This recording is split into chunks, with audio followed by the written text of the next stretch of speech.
नमस्कार। इन खबर में आपका स्वागत है। आज राज्यसभा का चुनाव कर्नाटक, हिमाचल, यूपी में संपन्न हो गया।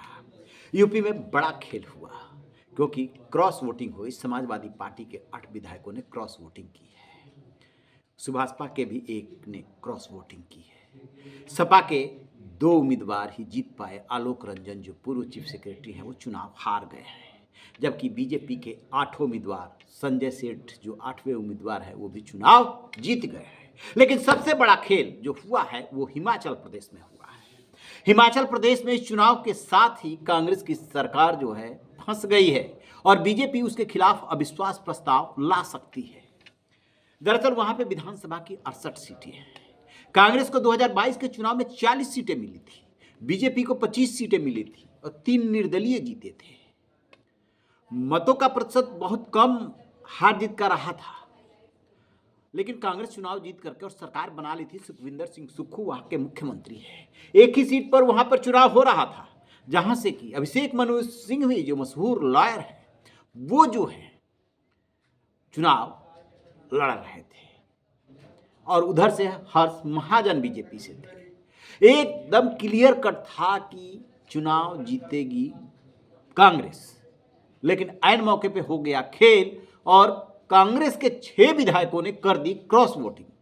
जैसे ही 6 विधायकों ने क्रॉस वोटिंग की वैसे ही उनके सदस्यों की संख्या हो गई 34 और बीजेपी के 25 में 6 जुड़ गए तो हो गई संख्या 31 और 3 निर्दलियों को तोड़ लिया बीजेपी ने जो कांग्रेस के साथ थे अभी तक। इस तरीके से 34 वोट दोनों तरफ से हो गए, हो गया टाई।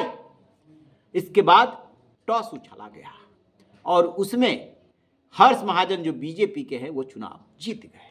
अभिषेक मनु सिंघवी चुनाव हार गए। अभिषेक मनु सिंघवी हर्ष महाजन को बधाई दे रहे हैं, लेकिन ये जो खेल है इस खेल को लेकर के बीजेपी को घेर रहे हैं। सुखविंदर सिंह सुक्खू बहुत बुरी तरीके से फंस गए हैं। दरअसल अब बीजेपी को लेकर के खबर आ रही है कि वो वहां पर अविश्वास प्रस्ताव ले आ सकती है, क्योंकि दोनों तरफ से 34 विधायक हो गए हैं। 35 पर वहां बहुमत बनता है, दोनों के पास 34 विधायक हैं, लेकिन बीजेपी को यह विश्वास है कि अभी और विधायक उसके साथ आएंगे, यानी कि हिमाचल में भी हो गया बड़ा खेला। इसे आप क्या कहेंगे? हिमाचल में यदि बीजेपी अविश्वास प्रस्ताव ले आती है और सुखविंदर सिंह सुक्खू की सरकार चली जाती है तो इसमें आश्चर्य मत मानिएगा। ये राजनीति है, नए दौर की राजनीति है। आप शोर मचा रहे हैं तो मचाते रहिए, क्योंकि इनके पास ये कहने को है कि वो आ रहे हैं हमारे साथ तो हम क्या करें। लेकिन क्या ये खेल यूं ही हो रहा है? नहीं, बाकायदे रणनीति के तहत हो रहा है। लोकसभा चुनाव से पहले बीजेपी और एनडीए विपक्ष को ये एहसास कराना चाहती है कि चुनाव से पहले ही आप जंग हार चुके हैं, उसका मनोबल तोड़ देना चाहती है और राज्यसभा चुनाव ने यह मनोबल तोड़ दिया है। बात करें यदि कर्नाटक की तो वहां पे 4 सीटें थी, जिसमें से 3 कांग्रेस को मिली है और 1 बीजेपी को। वहां को लेकर के कोई दिक्कत नहीं है। असली खेल हुआ है यूपी और हिमाचल में, जो कि तस्वीर बदलने जा रही है। एकदम साफ साफ दिख रहा है। यूपी में तो मान लीजिए कि पूर्व चीफ सेक्रेटरी हैं आलोक रंजन, अखिलेश यादव के नज़दीकी है। उनके दौर में वो चीफ सेक्रेटरी हुआ करते थे, उनके एक आइडियोलॉग हैं, उनके सलाहकार हैं।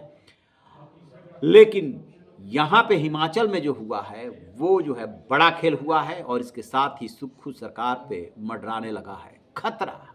आपकी क्या राय है? कमेंट बॉक्स में जाकर कमेंट जरूर कीजिएगा। रहिए बेखबर, देखते रहिए इन खबर।